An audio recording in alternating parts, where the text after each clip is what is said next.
बाबा का एक आश्रम कानपुर के बिधनू के करसुई गांव में भी है। नारायण सरकार हरि का ये आश्रम बना हुआ है, कई बीघे में बना हुआ है।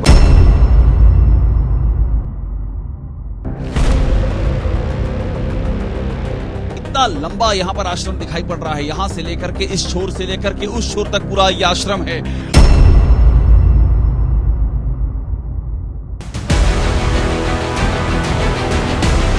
एक आलीशान महल की तरह है। आपको दिखाने की कोशिश करेंगे कि ये आश्रम है, लगभग 3 मंजिला आश्रम है।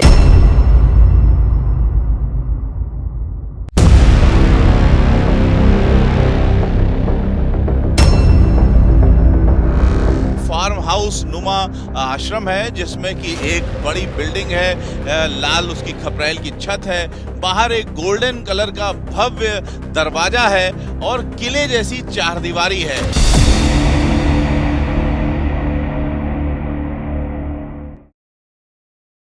और अब वक्त हो गया है नारायण साकार हरि के पाताल लोक में चलने का। वो पाताल लोक जो कानपुर से लेकर संभल तक और मैनपुरी से लेकर नोएडा तक फैला हुआ है। आज हम आपको बाबा के रहस्य लोक में भीतर ले जाएंगे और दिखाएंगे कि नारायण साकार हरि के पूरे संसार और साम्राज्य की काली हकीकत क्या है। हम दिखाएंगे कि आखिर क्यों नारायण साकार हरि के नाम पर लाखों की भीड़ जुट जाती है। हम उठाएंगे उस राज से पर्दा कि कैसे हैंडपंप के पानी को अमृत प्रसाद समझकर पीने वालों की भीड़ उमड़ती है। कैसे और क्या काम करती है बाबा की पिंक और ब्लैक आर्मी, और सबसे जरूरी बाबा के वो पाताल लोक जो उसके रहस्यमय संसार की गवाही बनकर आपकी स्क्रीन पर अगले कुछ मिनटों में आने वाले हैं, जिन्हें देखेंगे तो आप दंग रह जाएंगे। फोन बंद करो, फोन बंद करो।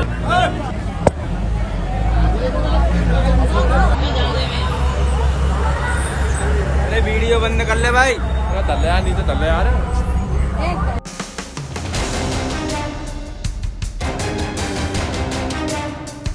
हाथरस हादसे के बाद ये सबसे ताज़ा तस्वीर सामने आई है, जिसमें एक बस के भीतर से वीडियो बनाया जा रहा है और बीच सड़क पर खड़े बाबा नारायण साकार हरि उर्फ सूरजपाल जाटव के सेवादार वीडियो बनाने से मना कर रहे हैं। फोन बंद करो, फोन बंद करो।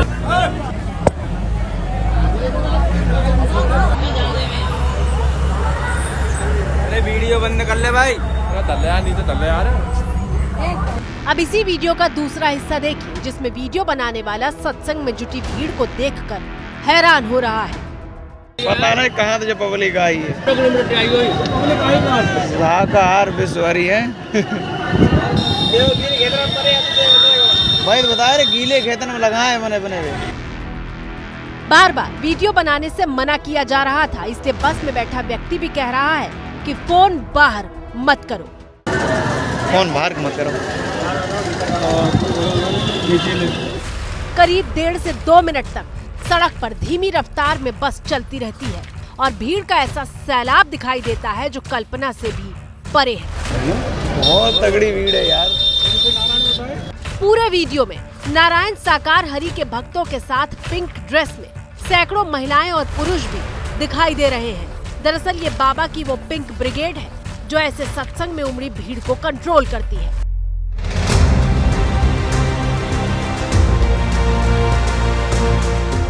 पुरुष ने सिक्योरिटी वाली ड्रेस पहन रखी है, जबकि महिलाओं ने पिंक साड़ी, पिंक जूते और पिंक कैप लगाई हुई है। ये ड्रेस बाबा की तरफ से ही दी जाती है, लेकिन सवाल ये है कि बाबा की ब्रिगेड वीडियो क्यों नहीं बनाने देती। आखिर सत्संग के भीतर का कोई भी वीडियो सामने क्यों नहीं आता? बाबा ने सोशल मीडिया से दूरी बनाकर क्यों रखी थी? सत्संग के भीतर मौजूद लाखों लोगों के मोबाइल क्या जमा कर लिए जाते थे? आज हम ऐसे हर सवाल का जवाब आपको देंगे और गवाह, सबूत और तस्वीरों के साथ देंगे। सबसे पहले तस्वीर देखिए। ये वीडियो नारायण साकार हरि के पंडाल के भीतर का है, जिसमें बाबा की महिला सेना दिखाई दे रही है। जरा ध्यान से देखिए, बाबा की महिला सेना ने कमांडो ड्रेस पहन रखी है। बाकायदा पोशाक से लेकर सिर पर बंधा हुआ काला कपड़ा हूबहू कमांडो की तरह है। दरअसल ये बाबा की ब्लैक आर्मी कही जाती है, जिसके कंधों पर सुरक्षा का जिम्मा होता है। हजारों सेवादार में से चुनकर बाबा अपनी ब्लैक आर्मी बनाता है। अब आपके मन में सवाल होगा कि अगर ब्लैक आर्मी सुरक्षा करती है तो पिंक आर्मी क्या करती है? इस सवाल के जवाब के लिए हम आपको उन सबूतों के पास ले चलते हैं जो ग्राउंड जीरो पर एबीपी न्यूज संवाददाता रविकांत की पड़ताल में मिले। इस समय हम बाबा के आश्रम के ठीक पास हैं और पास में ही ये जो बाबा की कमांडो सेना के सदस्य हैं, बाबा की कमांडो की सेना में न सिर्फ सुरक्षा के लोग थे बल्कि अलग अलग ड्रेस में अलग अलग काम करने वाले जो ख़ास तौर से महिलाएं थीं वो शामिल थीं। उसमें गुलाबी कलर की जो पोशाक थी उसमें शामिल रहने वाली तमाम जो महिलाएं हैं उनमें से एक जो दस्ता है वो हमको मिला है और उनका ये कहना है कि बाबा ने मानसिक रूप से उनके ऊपर इतना असर डाल रखा है कि वो आज भी बाबा के लिए काम करने के लिए तैयार हैं। आपकी स्क्रीन पर पिंक आर्मी के 3 चेहरे मौजूद हैं और इन तीनों का अलग अलग काम तय था। दरअसल बाबा की पिंक आर्मी के 3 हिस्से हैं। पहला गोपिका सेना, दूसरा जल सेना, तीसरा स्वागत सेना। 12वीं कक्षा में पढ़ने वाली छात्रा बाबा की पिंक आर्मी में गोपिका सेना का हिस्सा है जो साज श्रृंगार करके प्रवचन में बैठती है। हम लोग गोपिका बनते हैं, जो गोपिका होती है ना वो गोपिका बनती हैं और जो सेवा होते हैं वो सेवा करते हैं। हम लोगों को रेडी होकर स्थान पे अपने बैठना होता है। जब परमात्मा आते हैं तो उनकी बाणी सुनते हैं और दर्शन करते हैं। तो कितनी गोपिकाएं होती थी? वहाँ बहुत ढेर सारी गोपिकाएं होती हैं, गिनती भी नहीं हम लोग कर सकते हैं। जैसे शादी ब्याह में रेडी होते हैं वैसे यहाँ भी रेडी होते हैं। लहंगा है, चुन्नी है, साड़ी है।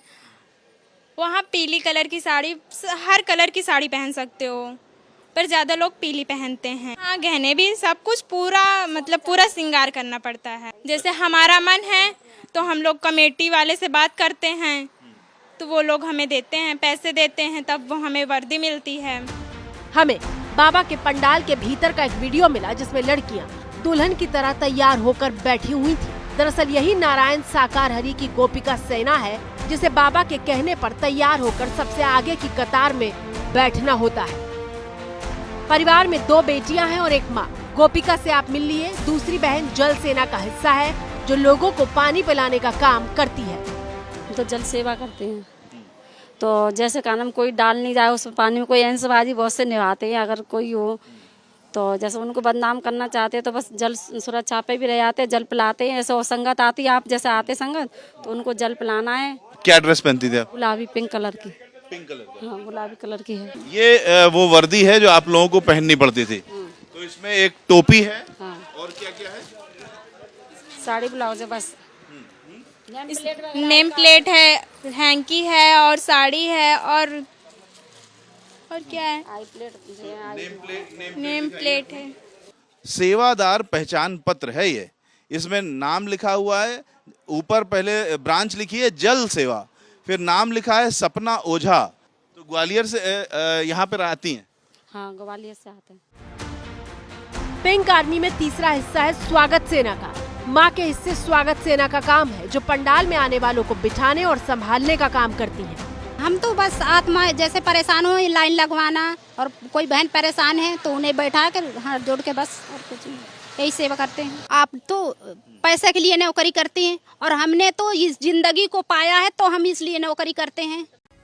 पंडाल के भीतर लाखों की भीड़ जुटती थी लेकिन किसी के हाथ में मोबाइल नहीं होता क्योंकि पहले से ही पंडाल में मौजूद सेवादार इस बात को सुनिश्चित करते थे कि कोई भी वीडियो नहीं बनाएगा। अगर कोई वीडियो बनाता था तो सेवादार फोन छीनकर वीडियो डिलीट करवा देते। लेकिन ऐसा क्या था जिसे बाबा दिखाने से बचना चाहता था? अगर कुछ भी संदिग्ध नहीं था तो वीडियो बनाने पर पाबंदी क्यों थी? इन तमाम सवालों के जवाब के लिए हमने देश के अलग अलग राज्यों में मौजूद नारायण साकार हरि के आश्रमों की पड़ताल की और यकीन मानिए यह आश्रम नहीं बल्कि बाबा के पाताल लोक हैं जिनके भीतर कई राज दबे हुए हैं और जब ये राज खुलेंगे तब आपकी आंखें फटी की फटी रह जाएंगी।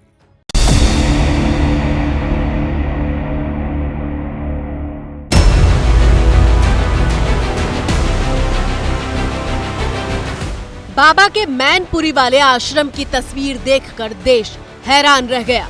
ये नारायण साकार हरि का वो पहला पाताल लोक है जहां हाथरस हादसे के बाद उसे पुलिस सबसे पहले ढूंढने पहुंची थी।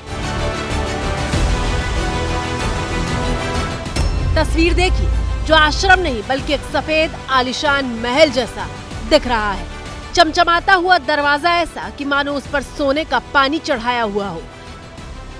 एबीपी न्यूज संवाददाता रविकांत मैनपुरी में मौजूद थे और बाबा के मैनपुरी वाले पाताल लोक की हर तस्वीर दिखा रहे थे।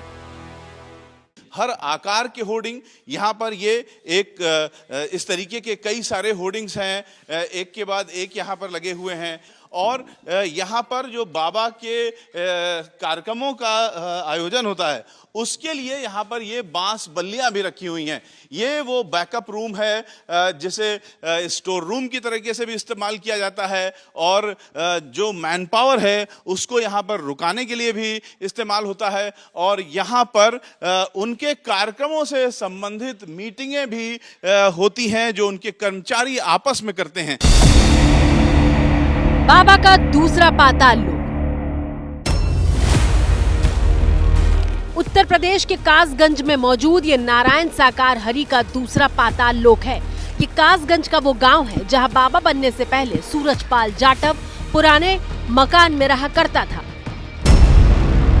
और अब उसी गांव में सफेद महल बना लिया है जहां भले ही गेट पर ताला लटका हो लेकिन सेवादार हर शिफ्ट में पहरेदारी के लिए तैनात रहते हैं। ये आलीशान भव्य निवास स्थान, यहीं पर बाबा का आवास हुआ करता है। और ये हैं, आप सेवादार हैं यहाँ पर? सेवादार जी, नारायण साकार हरि परमात्मा सेवादार भैया। अच्छा, तो आप जूता पहन के बताइए। तो हाँ, तो आप ये हाँ पीछे रह रहे हैं। ये लाल रंग की पट्टी है, इसके पीछे रह करके बात करनी ये हमसे कह रहे हैं। इस पट्टी के पीछे रह बात करें। कब से यहाँ पर हैं? अभी सोमवार से आए थे यहाँ। ये सेवादार की ड्रेस सही होती है? पूरा ये ड्रेस कौन देता है आपको? नारायण साकार हरि परमात्मा जी ने दी है। हर सेवादार बाबा को परमात्मा कह रहा था और सम्मोहन का असर ऐसा कि वो बाबा पर होने वाला एक सवाल भी नहीं सुन सकता। यहाँ भी साफ लिखा था, वीडियोग्राफी तो क्या, वीडियो कॉल तक की इजाजत नहीं है। ये जो सामने आप द्वार देख रहे हैं, ये द्वार बाबा के आश्रम की सीमा रेखा की शुरुआत है और यहाँ भी बाबा का कानून चलता है। कानून इस तरह चलता है कि कोई वीडियोग्राफी भी नहीं कर सकता है। यहाँ पर लिखा है वीडियो कॉल भी नहीं कर सकता। देखिए, फोटो खींचना, वीडियो बनाना और यहाँ तक कि वीडियो कॉल करना भी मना है। बाबा का तीसरा पाताल लोक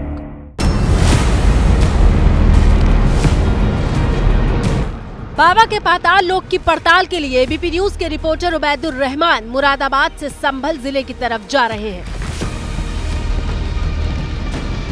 करीब 1 घंटे का सफर तय करके एबीपी न्यूज की टीम संभल के चंदौसी पहुंची। यहाँ बाबा का भव्य और दिव्य विशाल महल नुमा आश्रम है।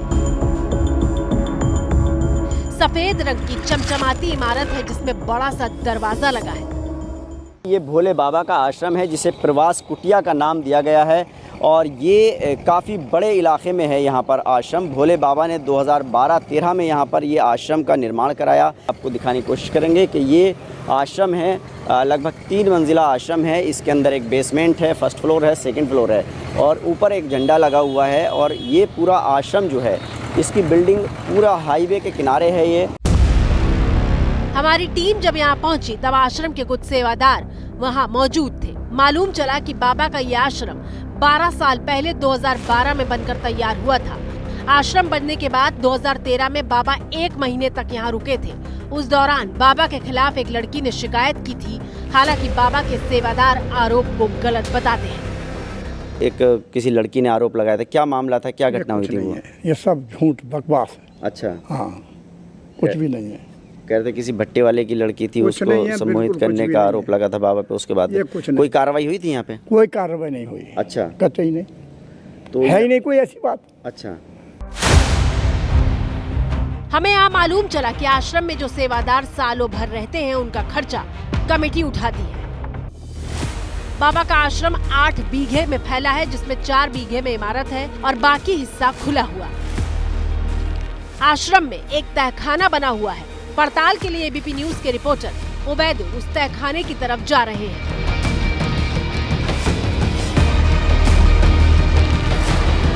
तहखाना काफी लंबा चौड़ा है। पोस्टर और कुछ पुराने सामान के अलावा कुछ खास नहीं है।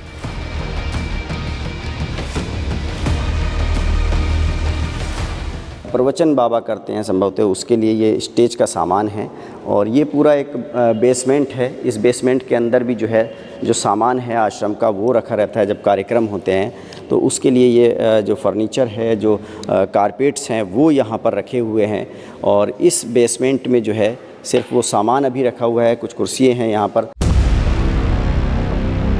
हमारी टीम जब यहाँ के सेवादारों से बात कर रही थी तब मालूम चला कि आसपास जो ईंट के भट्टे हैं वो बाबा के नाम पर चलते हैं।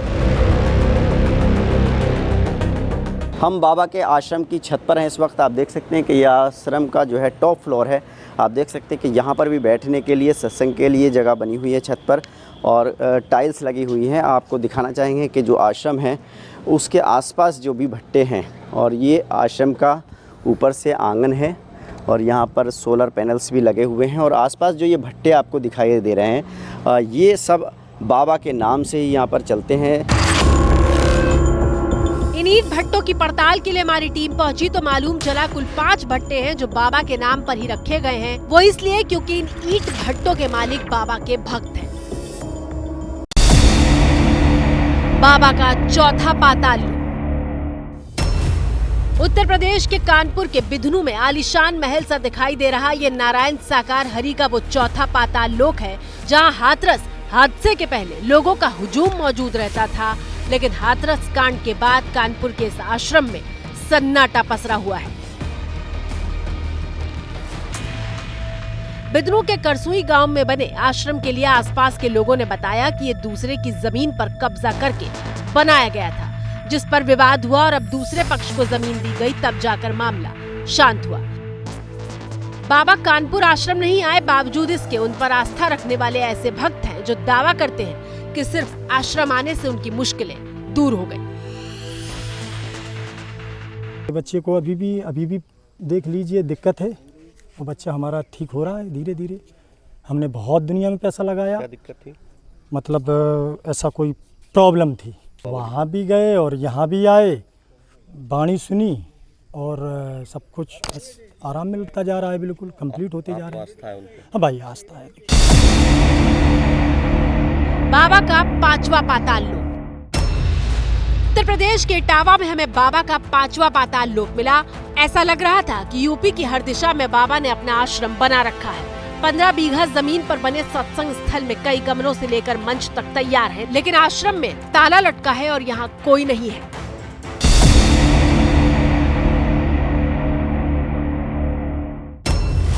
उत्तर प्रदेश के नोएडा में मौजूद नारायण साकार हरि का आश्रम देख लीजिए, जहाँ 2022 में सूरजपाल जाटव आकर रुका भी था।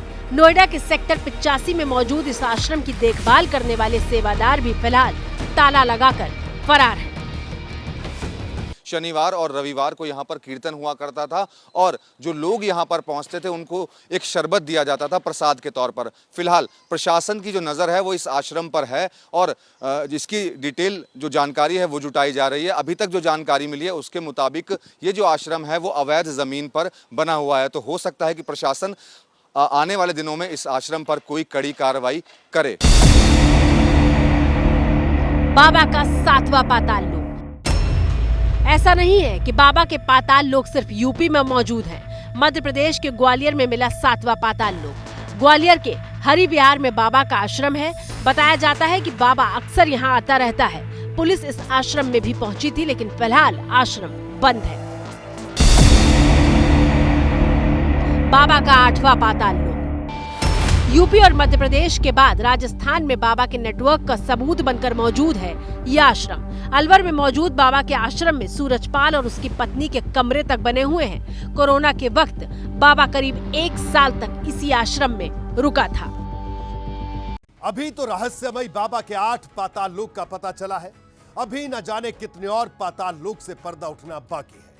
धीरे धीरे जो राज खुल रहे हैं उससे मालूम चल रहा है कि बाबा पुलिस और प्रशासन के लिए बहुत बड़ी चुनौती है।